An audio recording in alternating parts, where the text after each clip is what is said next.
Nigeria, and welcome to Active Citizens Parliament. My name is Sharon Edemchuku, and I'm your host for the evening. Joining me live in the studio, I have with me my co-host in person of Ifoma Oji. Good evening. How are you doing? Good evening, Sharon. I'm great. Okay. And also joining us, we have our guest in person of Mr. Ugochukwu Afubak. How are you doing? Good evening. I'm doing very well. Okay. We love that you've been appearing more often on the show. You're welcome.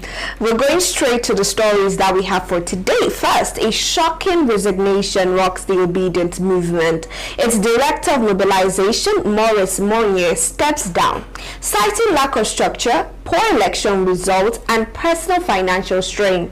What does this mean for the political movement that once symbolized youth-led reform? Then, a new legal move from the detained IPOB leader, Nnamdi Kanu. He's filed a fresh motion at the Supreme Court today seeking to set aside the 2023 judgment and also invariably postpone the alleged decision that will be made this November 20th, and also talk about the trial that sent him back to the Federal High Court. Now, what's behind this legal twist, and could it shift the course of his long-standing case? Well, we'll get to find out. Now, finally, the federal government has suspended the planned 15% import tariff on petrol and diesel, a policy reversal that has sparked jubilation nationwide for obvious reasons. But what's the real story behind the suspension, and what does it mean for our pocket? Now, we are diving straight to the stories, but I would love us to start first with Nnamdi Kanu's case, as today he wrote a letter to the Supreme Court, and it's a rather interesting back and forth with Nnamdi Kanu ever since he has been in trial and has been detained by the DSS. Now, let's take a look at what happened even before now.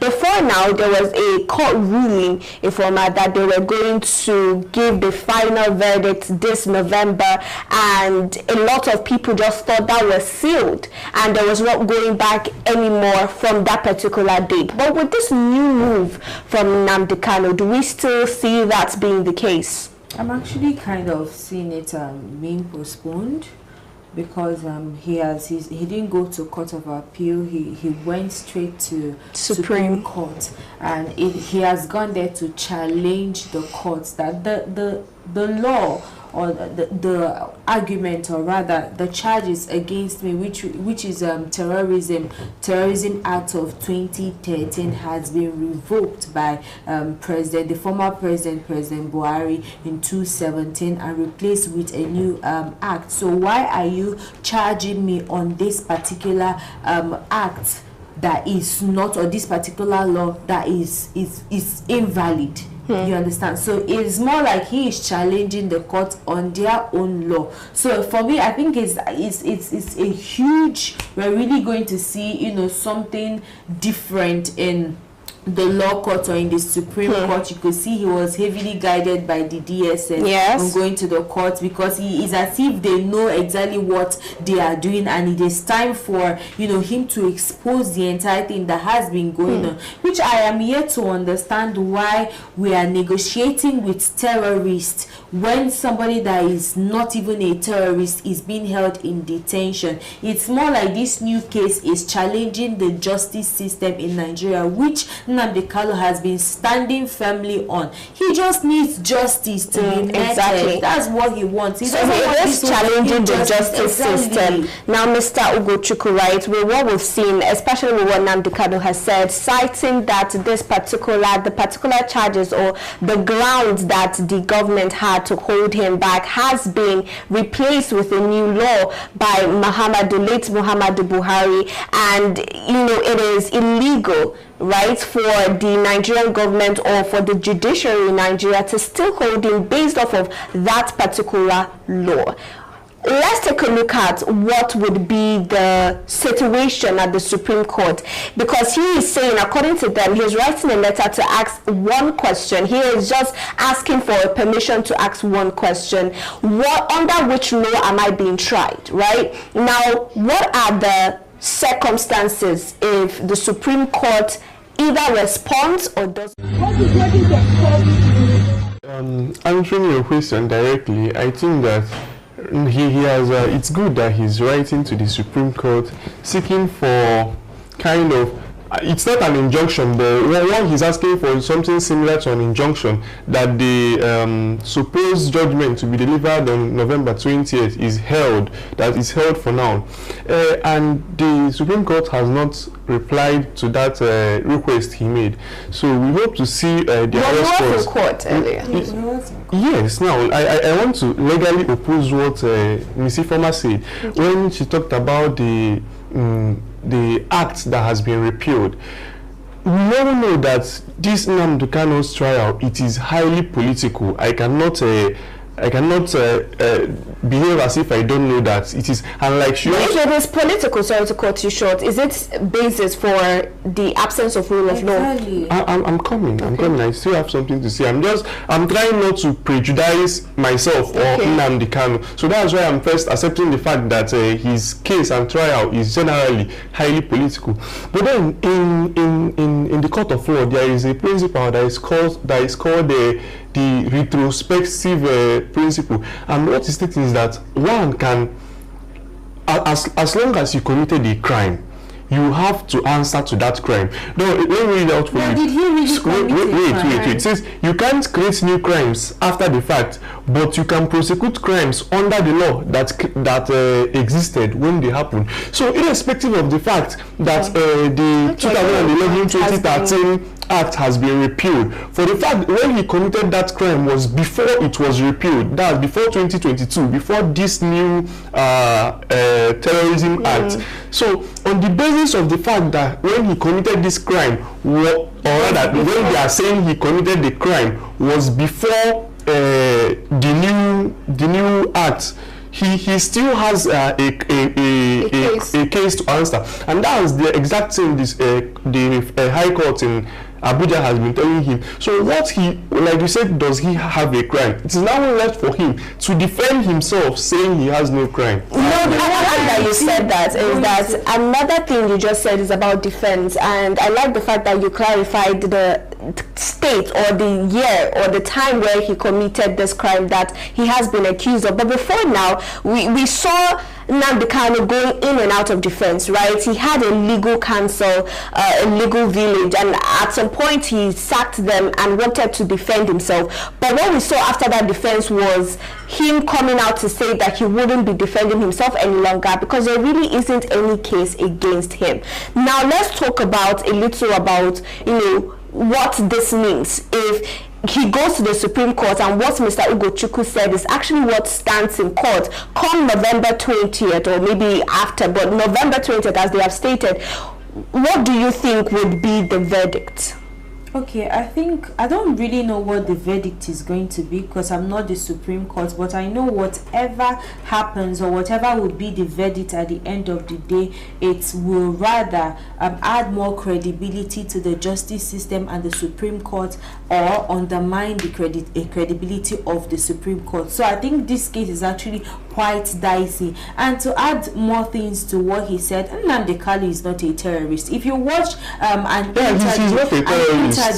interview with is he Issa, what was his name? I'm trying to get his name. Issa. He said he was in detention in the detention center with what is it called, Nnamdi Kanu, and from every conversation, their dialogue, he found out that this man is actually a peaceful person, that even Muslims, even Christians are in prison. Okay, so are you speaking on behalf of Nnamdi Kanu? I'm speaking on behalf of him, as supporting him. They want him to be freed, and that Nnamdi Kanu's only crime was the fact that he is bold, he is audacious, he is courageous, and he doesn't like any form of injustice, and he's a peaceful person. So I think at the end of the day, Nnamdi Kanu should find a way to defend himself, that this terrorism act that they are charging him is not even something. But does he have enough time? We have November 20th. Does he have enough time to change the situation? There is no other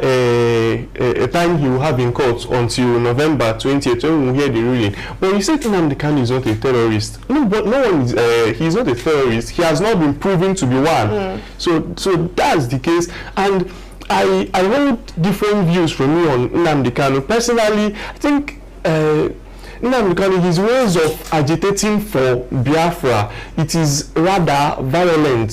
His way of agitating for, because I can remember vividly during that 2020, during that NSAS, Nnamdi Kanu was one of the people who incited violence very well. There are videos. If you go to his Radio Biafra, where you're saying you should burn down Tinubu's house, burn down the airport. If you feel Tinubu is a corrupt politician, that he has done wrong, even though we know that the justice system it's crippled, but it is not. You can't take laws into your hands and now send people to that was inciting violence. Okay, so but that does not mean him as a terrorist. Now, if they are alleging he's a terrorist, it is they are not, what they are saying is that he should defend himself, because everything is clear.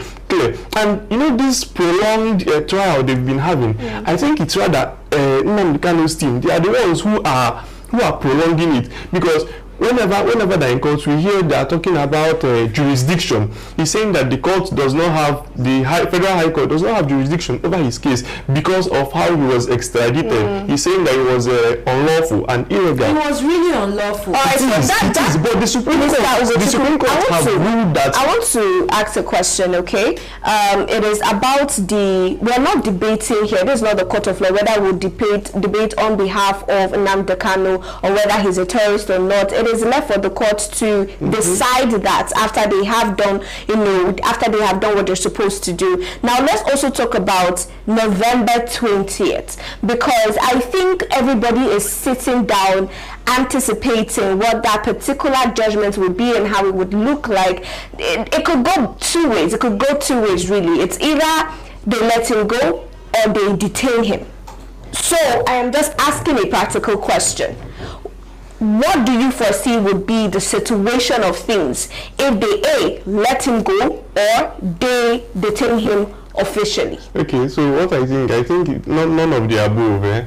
The reason is because based on how political this case is, if we want to remove sentiments and without being biased, how I foresee it is that the case will not be in his favor.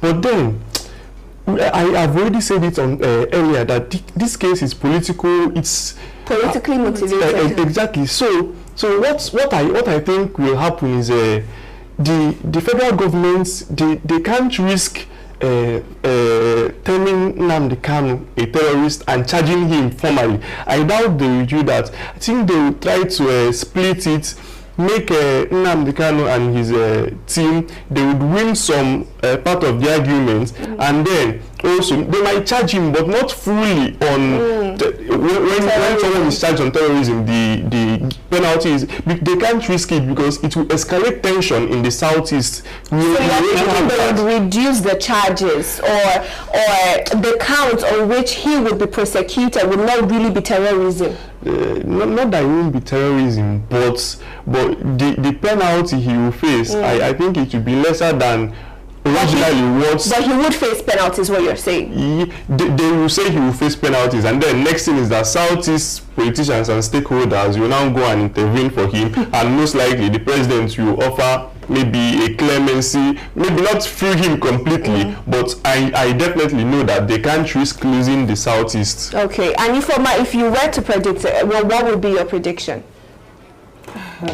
I'm actually seeing or foreseeing more detention, because it's not now. This case has really prolonged, and I think, like what Ugo said, is politically motivated. Even though the federal government have come out to say or clear the air that the judgment is not in their hands, or the case is not in their hands, that it is in court, but at the end of the day it is still in their hands. Okay, so I'm seeing him being charged and being sentenced to probably many years imprisonment. I don't really know, but at the same time, I can't really decide on what the court rules. No, it's not a decision, just to that's make what a I'm trying to prediction. say. Like, I'm predicting, and at the same time I don't want to completely predict. You understand? We'll still see how November 20th will pan out. That's what we're all looking forward to. November 20th is actually by the corner if you take a good look at it, and it is going to be a day where where a lot of questions on Nigerians' lips would be answered, and how that would pan out, well, we do not know. But we're still talking about what's going on in the country. I want to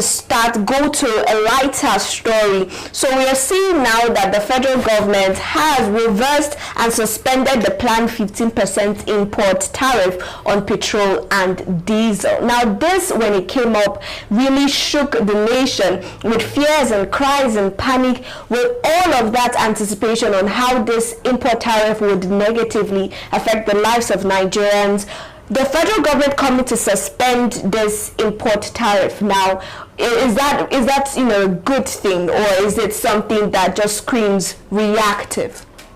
I think number one is reactive, and then number two, I think it is a good thing, in as much as in their defense they said it was actually to protect local refineries like Dangote refineries. But at the same time, there were arguments that you can't place 15% tariff on importations, because we know that Nigerians depend fully on importation, especially petroleum and other resources. And it's because the reason why this importation is massive is because of the fact that the local refineries we have in Nigeria is not enough for Nigerians communities consumption, you understand. And if you're trying to protect the local refineries, then I think they should work on increasing more production of petroleum in Nigeria. But the reverse is the case, so that is why people resort to importing more fuels, you understand. So I think it is actually a good thing. It will reduce, it will not really reduce the price of fuel, but at the same time it will reduce the tension and increment in petroleum, because at the end of the day, if this hike should stand, it means that this end users will be the ones to suffer for it, because when you pay more on what you import, you definitely add prices, there will be price hikes. Of course. So this will rather reduce the price or prevent the hike of prices of fuel. Still talking about this back and forth, they came out to make this announcement. Let's talk about the local refineries now. How do we see them receiving this news? The local refineries, they might find it rather hurtful, because I know that initially when this policy, when the federal government announced it earlier, it is something they would have been happy for. But then, like Ifeoma said, it's not just about them, it's about the ordinary Nigerians, the end users of these products, of these fuel now. And I think the federal government, or rather the presidency, I'm not even trying to say it's a good thing, but it's good. It's good that they have withdrawn from that policy they plan to implement, because it reduces the burden on the end users, the average Nigerians. And the importers too. Let's also talk about how this would affect investors' confidence in Nigeria when they see things like this. How do you perceive they would see this? Well, I think they will actually see Nigeria as a joke. You come up with policy, and then you revisit the policy, you change everything altogether. It shows that Nigeria is not even stable. That's number one. That's the way they see it. But if I'm to talk on this particular new development, I think on a lighter note, it will actually be cool to see that even if you're investing and you're planning on importing goods, that the tariff will not be as much as it is this 15%. As they wanted it to be. So you won't have to pay extra just to get your goods down to Nigeria. So. All right. Now, finally on this story, let's talk about how, do you think it is possible, Mr. Ogo, that this tariff might return under this particular government if maybe revenue stabilizes? Well, this government, they do not fail to storm us with surprises every day. So I think at this point, I wouldn't be surprised to hear of new policies from time to time from this government. But then once for now that the economy is not stable, they've been saying for a long time that they are these strict policies, they have to stabilize the economy first, and once the economy stabilizes, things will start becoming better for Nigerians.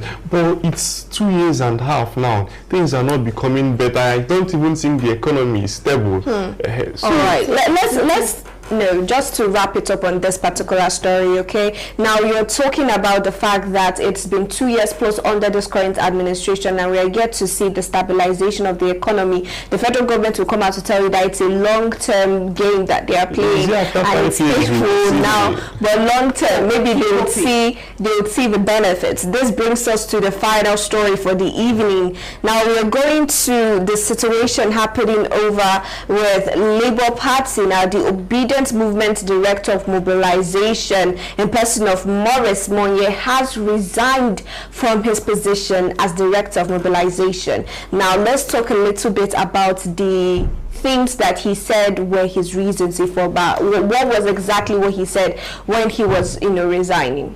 Okay, according to him, he said he's not really seeing the fruition of the entire mantra that P2B or the Labour Party was created. He's not seeing the result, and it's as if he's pouring water constantly on stone and nothing is coming out of it. So and I really get his his plight. I really get his pain. It hurts when you try as much as possible to make a change and you're not seeing the change, and not just the fact that you're not seeing the change in the entire Nigeria. The main leader, which is P2B, is not even throwing in support. He's rather going to social media and becoming president on social media rather than doing the things that he is supposed to do internally. I'm talking about what he is trying to say, not generally how it is. It's the picture he is trying to paint here, and it shows deeply that the Labour Party has serious internal issues. Mobilization here has to do with a lot of money. It's not all about forming a party, but sustaining the party and maintaining its structure. And because of the fact that its structure, the mantra that is running with, which is changing the status quo, is no longer stable, there is no point of remaining or hoping in a party that you feel will affect change, but at the end of the day, he's not even bringing anything positive. All right. So this is what Maurice Monye is saying are his reasons for resigning from that position. And one interesting thing that he said as well is the fact that before he left, or as he's leaving, that there is a project that they have in hand now where they're working on affordable cameras for workers during elections, where you could just pin and use to record situations and have evidences. And he urged his successor to continue on that project. But let's take a look as well, Mr. Ogochukwu, on the things that he complained about, right? He said that most of the funding for the mobilization came from his personal account, and how Mr. P2B does not give out money to support the mobilization, right? And we already know that even before then there was a slang that went viral. We know they give shishi, right? So and Mr. P2B is a candidate that they presented as being frugal. With the type of person Mr. P2B is, with the way he does his government or has done his government, do you think that this is one of the downsides of that, or is this just a general bad trait to be that frugal?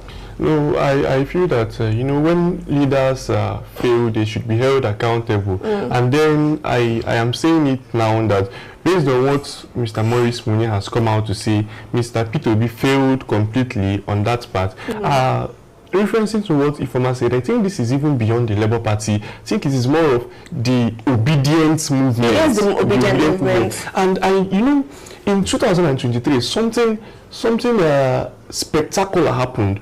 P2B, he joined the Labour Party, a party with no structures, and he gave Nigerians so much hope, and people came out so much to support him, both financially and even people on social media. We can remember very well that the APC, they were calling him social media president then. So I think what happened then it's they are 2027 is going to be a completely different ball game from 2023. You don't think he will have the same momentum? I'm trying to say something that when people came out to support him, even without politics is something that demands money, but then people came out to sponsor things by themselves. And so I think that is the same mistake he's still making now.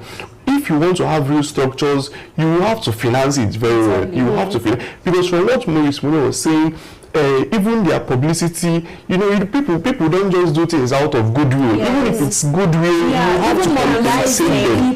You have to compensate them. Grassroots. So I feel that Mr. P2B, he's still, or maybe he has not realized that since 2023 and now things have changed. The APC governors are coming into are defecting to their party. Yes. This means they have he has said he will run 2027. So it's going to be a more tougher contest for him even. So, let's talk about defection a little bit, because you mentioned governors and all of that. Moye mentioned during his resignation that he was even most disappointed with the Anambra gubernatorial election. I wanted to mention something about this. So let me just ask that, okay? So you start the Anambra gubernatorial elections and how, right, even after pouring in his personal funds to it, he did not see it benefiting, or he did not see it flourishing into good results for the Labour Party or for George Moalu, the gubernatorial candidate.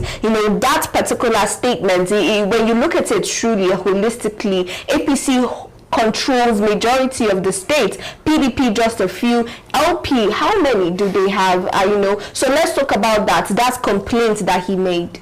Yes, and you see, this obedient movement, the P2B, he endorsed the Labour Party candidate, Mr.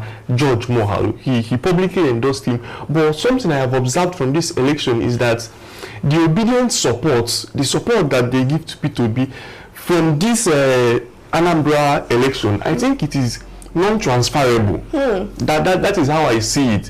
Because P2B was on ground, he was campaigning for George Mohalu. He joined him in his campaign, but yet George Mohalu came a distant fourth. He failed woefully, just 10,000 votes. He failed woefully. YPP with no structures even. I think YPP has only one seat in the House of Assembly in Anambra State, but Labour has more. Labour has 3 in Anambra State. But YPP. I think the so I need to craft this question so that you can answer. So the situation you just mentioned about having no structure, or about the fact that he came out and he still didn't get the type of love that they would give to him. Let's talk about personality. Right?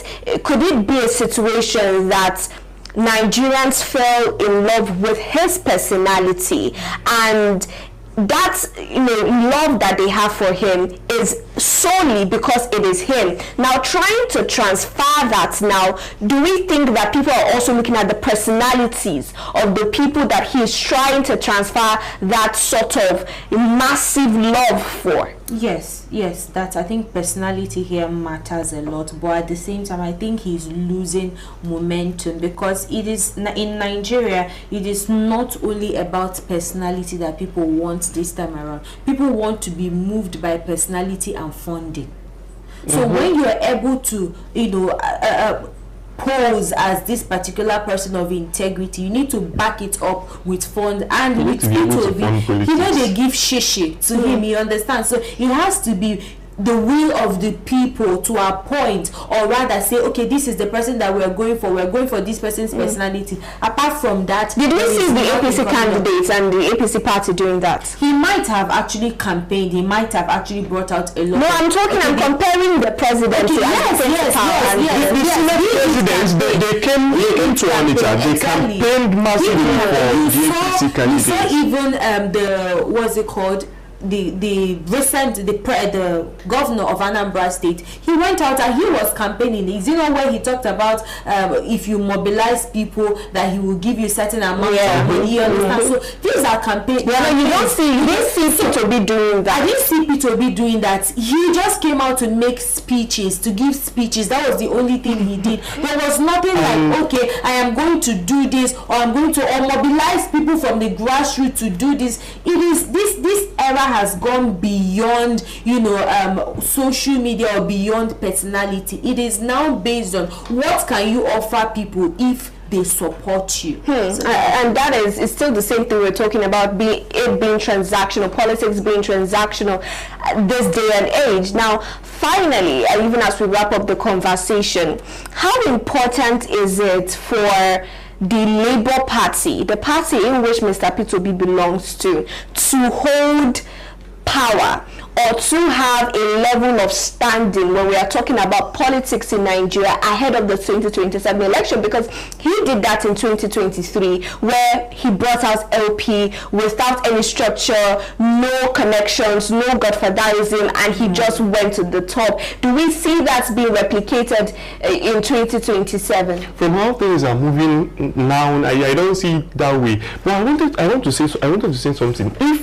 If Anambra has an off-cycle election, I assume that Anambra election that Peter Obi was also running for president at that time, I guarantee you that George Mohalu would have won. He would have won using the Peter Obi effect. Yes. Also saying that it is Peter Obi state, Anambra state, because when he is campaigning to be president, we saw how it's happening in Enugu in 2023. All the governors in Enugu, they all had Peter Obi in his banner, both from PDP, Labour Party, all of them, they had Peter Obi in their, they used him to campaign. So I think that Obi effect would have turned out well for George Mohalu if Peter Obi was campaigning, if he was running for president, but he was not. So, and the question you asked, the best way they could do it now is they need structures. They have tried in 2023 without structures, and it worked very, very well for him.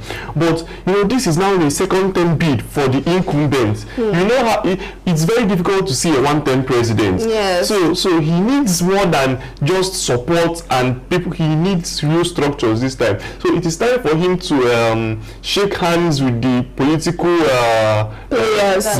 Exactly. All right. And informer also as well on that. Let's have your thoughts on it. Okay, yeah, I think he just said everything. He nailed it, and he nailed it on the head. It is time for P2B to go down and shake hands. I mean, have dialogues with other political leaders, not just in his party, but most importantly his party, but equally form alliances. But we've seen a lot of shaking hands pictures with P2B and a lot of politicians. In the social media. Now I'm not talking about social media. You have to meet them in real life. That's what I'm talking about right now. You have to meet them. You need to have, closed door meeting with them. Tell what you are fighting, the cause you're fighting for. If you really want to move or see a change in 2027, because if we are going by this this social media rant and social media campaign, is really not going to hold any water in 2027. You need to move to not just internally fix internal structures. You need to move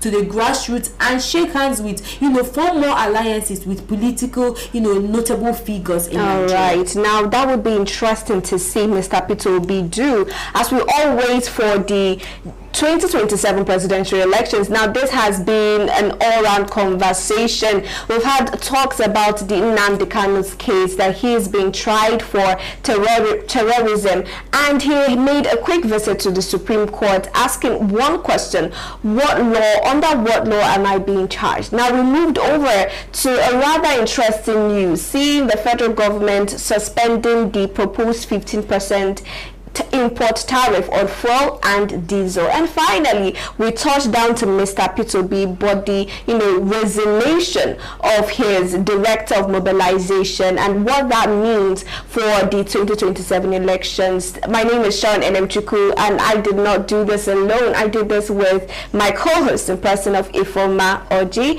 and Mr. Ugochukwu Afuba. Thank you both so much for joining me on the show today. And to our viewers, thank you as well for doing this with us. If you're yet to subscribe to our YouTube channel, please endeavor to do that and follow us across all social media at Active Citizens. You can find me on my personal Instagram and Facebook at Sharon Nnamdi. And Jerry Foreman. You can find me on Facebook at Oji Sophia and on Instagram at Miss Alex. It's Ugochukwu. You can find me on Instagram, Facebook, and X at Ugochukwu Afuba. All right, till we're coming again later tomorrow. Do have a good evening.